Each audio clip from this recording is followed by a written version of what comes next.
Hello and welcome to another Delboy film shorts, a little pet project I started last year where I wanted to just show off some of the films that I've got in my collection and films from my past. And I'm going to try and keep it in the same format as I used to do. If I remember rightly, you'll get this little introduction, you'll get an unboxing. I'll show you a little bit of history about the film that's from my Collectorz Database, and a film click if possible. So you already know what film this is. It's Scott of the Antarctic. So we'll go to my overhead cam and I'll show you the box. So this is Scott of the Antarctic. I think it's the latest version. Now, I've never had this in my collection, but I've seen it many times, and that's because I'm of a certain age where this type of film was shown on television an awful lot. It's a film from 1948, so it goes back quite far. So I didn't really have a DVD, Laserdisc, VHS of it. I'd seen it many times, a lot of the times actually with my father. So this is the latest one. It's a Blu-ray. It's under the Vintage Classics line. It's a new remaster. It's got a slipcase. So I'll just try and put that up to the camera and maybe you can get a free shot of that. And I'll pull it out of the slipcase and you can see what you get. So when you pull the slipcase out, you've got the standard sort of Blu-ray case, same sort of information that's on the back. But when you open it, you do get the disc and you do get a booklet. And from what I've quickly seen of the booklet, it is quite full of information. So a lot of this I'll probably be reading out, in a brief way from my database, but you can see lots of photos, lots of linear notes, and closing comments that you get at the back. So that's the unboxing out the way. So we'll go to the media playback where I've got my database. Now this is just my database. There are many types of database software. I use the Collectorz software. And this is what it basically states. You have got the plot, the true story of the British explorer Robert Falcon Scott and his ill-fated expedition to try to be the first man to discover the South Pole, only to find that the murderously cold weather and a rival team of Norwegian explorers conspire against him. And yes, it's got a great cast. Some surprises here for me. So we've got John Mills, or as we now know him as Sir John Mills. He plays Scott. And we've got Diana Churchill, who plays his wife, Kathleen Scott. It goes down a little bit further. I know that this is quite an early film for Kenneth More, who became very prolific in film. But looking down here, I saw some names. Barry Letts.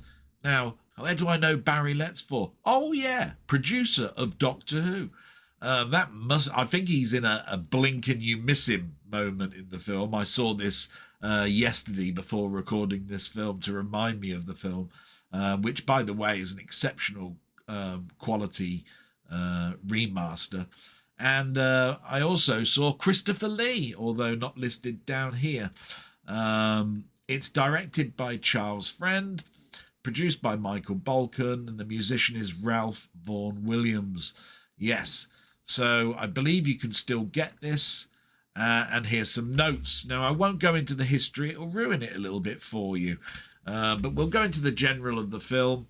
The film was directed by Charles Friend, from the screenplay by Ivor Montague and Walter Mead, with additional dialogue by the novelist Mary Haley Bell, who happens to be Mill's wife. The film score was by Ralph Vaughan Williams, who reworked elements of it into his 1952 Sinfonia Antarctica. The supporting cast included James Robertson, Justice Derek Bond, Kenneth More, John Gregson, Barry Letts, Christopher Lee. Yes, like I said, Christopher Lee was in it.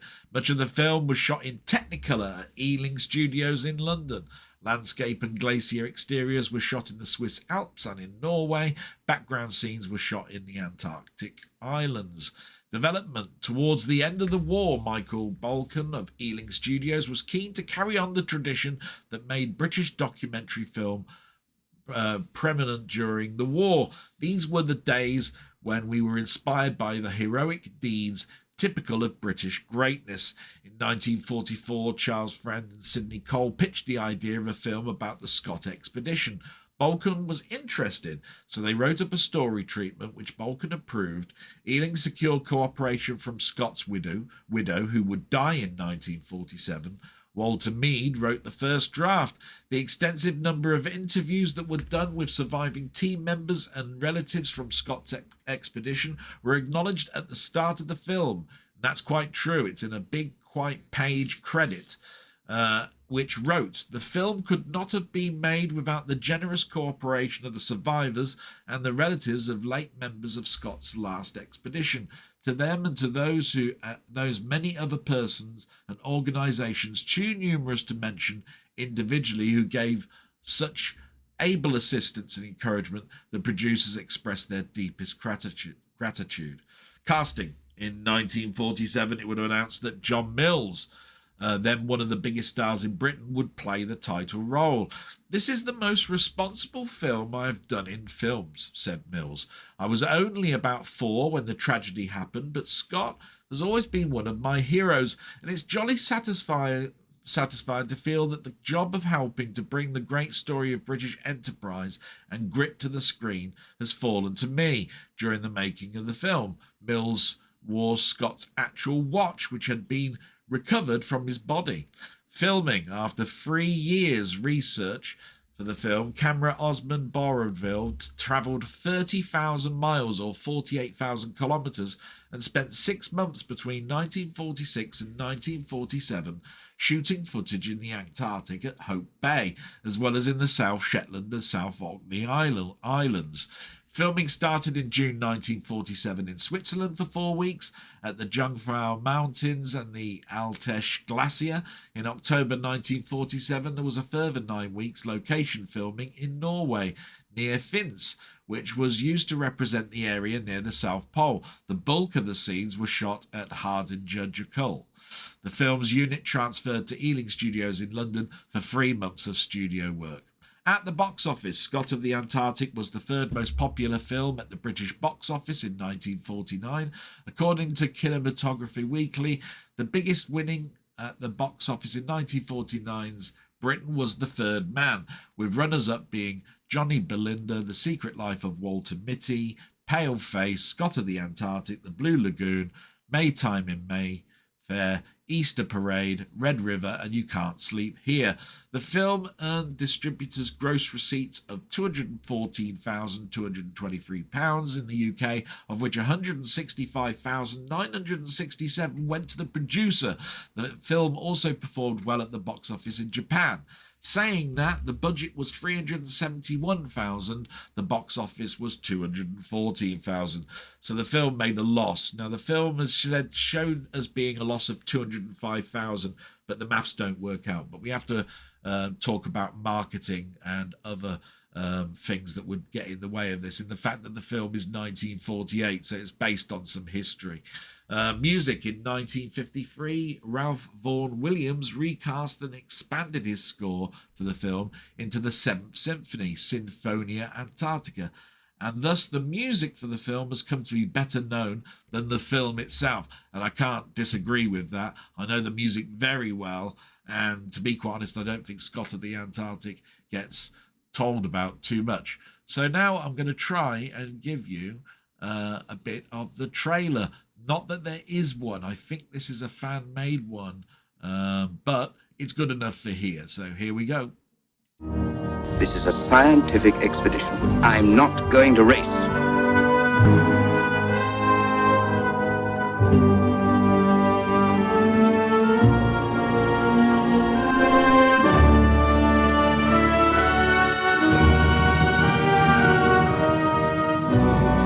I'm just going outside.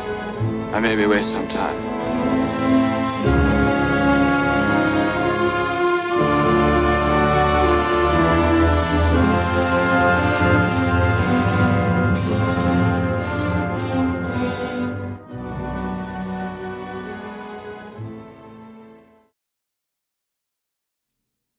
And there we go, a little bit of a clip for you there, which I think is about as close as a trailer as I can get. And yes, I've got very fond memories of this, probably because I never saw it at the pictures, but it was one of those films that you'd catch on BBC Two or late night on BBC One. And it would become something that I would see at bank holidays. And yet we don't get to see it too often anymore. And it's very nice, therefore, that you can find DVD and Blu-ray copies of this.